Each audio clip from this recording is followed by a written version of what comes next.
जोगेश्वर पंडा। क्या आपको भगवान बिरसा मुंडा के लेजेसी के बारे में पता है? अगर नहीं तो इसके बारे में हम आज डिस्कस करेंगे। तो चलिए शुरू करते हैं। बिरसा मुंडा का जन्म 15 नवंबर 1875 को सुगाना मुंडा और कर्मी हातू के यहाँ ओली हातू में हुआ था। ओली हातू अभी खुंती झारखंड में है। बिरसा मुंडा मुंडा ट्राइब से बिलोंग करते थे और ये ट्राइब प्रकृति से जुड़े हुए लोग थे। बिरसा ने देखा कि कॉलोनियल रूल आने के बाद ब्रिटिशर्स ने फॉरेस्ट पर फॉरेस्ट लॉ लगा दिए थे, जिसके कारण ट्राइब्स को यानी कि आदिवासियों को शिफ्टिंग, कल्टीवेशन, हंटिंग, गैदरिंग करना सख्त मना था, जिसके कारण वह हर वक्त अपने गोल्डन एज यानी कि प्री कॉलोनियल रूल टाइम को याद करते थे। वो लड़ना तो चाहते थे परंतु वो लड़ नहीं पाते थे क्योंकि उनके पास एक प्रॉपर लीडरशिप नहीं था। 1895 में बिरसा ने उन सबको अपने गोल्डन एज वापस लाने के लिए लड़ने की प्रेरणा दी। उन्होंने अपने साथियों को शराब ना पीने की सलाह दी, विलेज अपने गांव को क्लीन करने की सलाह दी और जादू टोना, सुपरस्टिशंस वगैरह को बिलीव ना करने की सलाह दी ताकि उनको एक अच्छी तरह से लीडरशिप मिले और वो आगे बढ़े।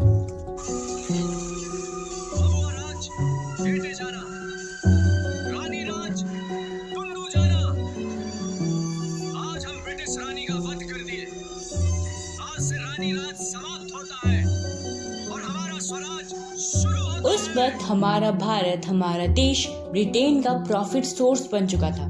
कैसे? ब्रिटेन से ट्रेडर्स भारत को आते थे।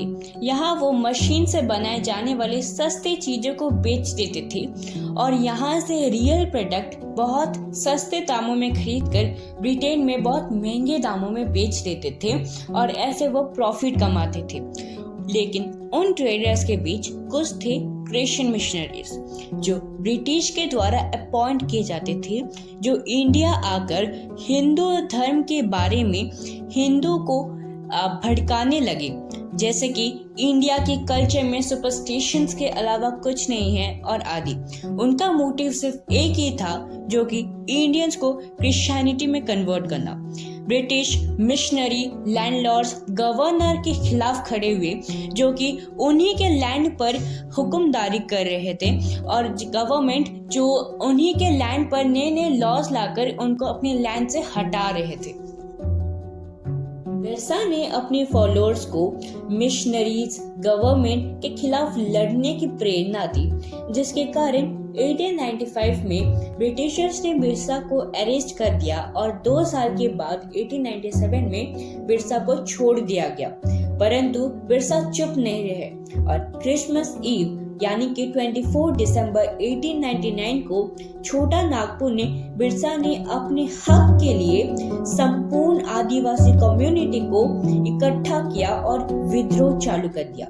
यह विद्रोह को उलगुलान आदिवासियों की भाषाओं में भी बोला जाता है। ये ग्रुप पुलिस स्टेशन, चर्चेस पर अटैक किया और ब्रिटिशर्स के द्वारा बनाई गई 100 से अधिक बिल्डिंग को आग के हवाले कर दिया।